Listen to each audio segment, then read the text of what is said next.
especially the back end depreciation. Oftentimes, don't say all the time, just say oftentimes, the insurance company may hold some money back. And then, you need a certificate of completion, or you need some pictures from the contractor showing that the work is being done. Okay, so just some things like that that kind of help you get through the door of that barrier. You know what I'm saying? Especially, my price now. You know what I'm saying? And then, like a lot of people, I was joking now. Like Jerry was talking about, hey, what you get? 20K back? You know what I mean? Like, man, it don't be no good for me, bro. Like, whatever, my price is my price. You know what I'm saying? So once I give you my estimate, maybe you can give me the paperwork then, but I can't help you without seeing the paperwork. But now, this is a step situation where I did all the steps with you, and now you don't want to see the paperwork, so that's, to me, that's kind of showing some shadiness in there. You know what I'm saying? And then now you want to try to keep something like that. So they just got to kind of just be careful here. I printed out this is some of the paperwork here as far as the insurance things. Kind of follow down too. Lately, I've been running to a lot of clients just been handling their paperwork. But they been like, I'm already good with insurance. It came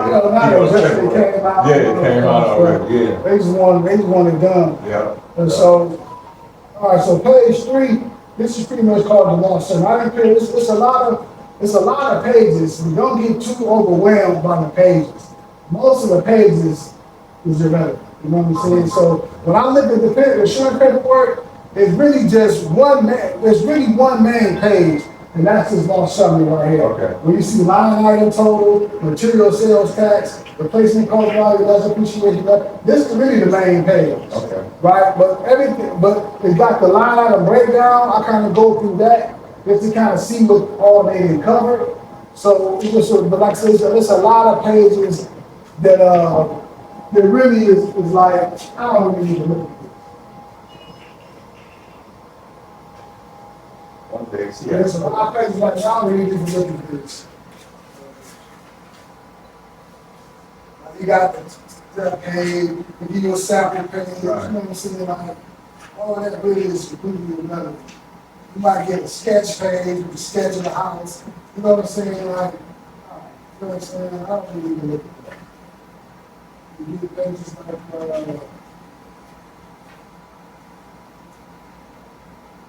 the basically the main page you need is this one right here. that's about something.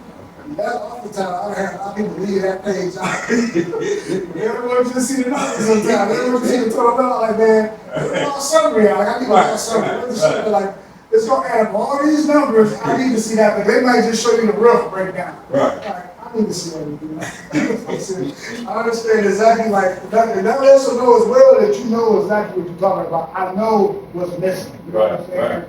This summary page, it has to be part of it. You know what I'm saying? Like, Yeah, you're not gonna have that without having the summary on there. So That's funny. it's gonna be the real breakdown. So we'll just go over page 3. Like I said, this is the most important page. We're gonna just touch on this. So the line item total, who knows what that is? How much they're paying in total? How much they're paying in total. So you see it say line item total. So it's gonna break everything is broke down, right? Everything is broke down by line item. Tear off, shingles, step flash, ice guard, drip edge, all that broke down. They might have a bedroom in there. Paint, remove content, all these different line items. No matter what the line items is, all these different line items, once you add them all up, right? Once you add them all up, it's gonna give you that line item total.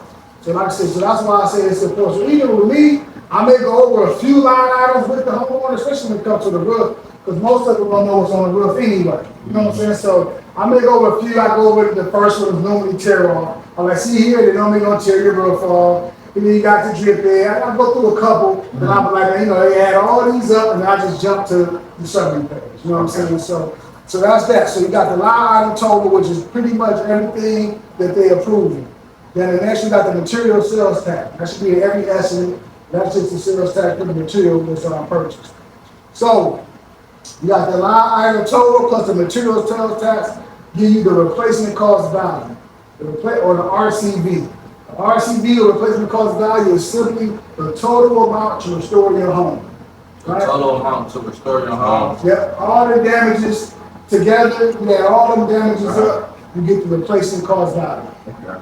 Alright, so that's what that's gonna give you. So every, like I say, just all the different line items, don't get so overwhelmed by the amount of line items it is. Like, yeah, that's fine. And then, now when you start to put an estimate together, or you really wanna make sure they got everything listed, then you wanna sit back here and go over the line items, make sure they cover everything they're supposed to be covering. But while you with the customer, that's not the time to go through every line item. Maybe when you get back, and they let this out, you might know if they got damaged gutters, ain't no gutters on here, you see what I'm saying? So now I can go through it, but with the homeowner, you just want to kind of touch base on everything is covered. So like I said, so the line item total plus the material sales tax, that's when you get the replacement cost value, which is industry known as the RCV.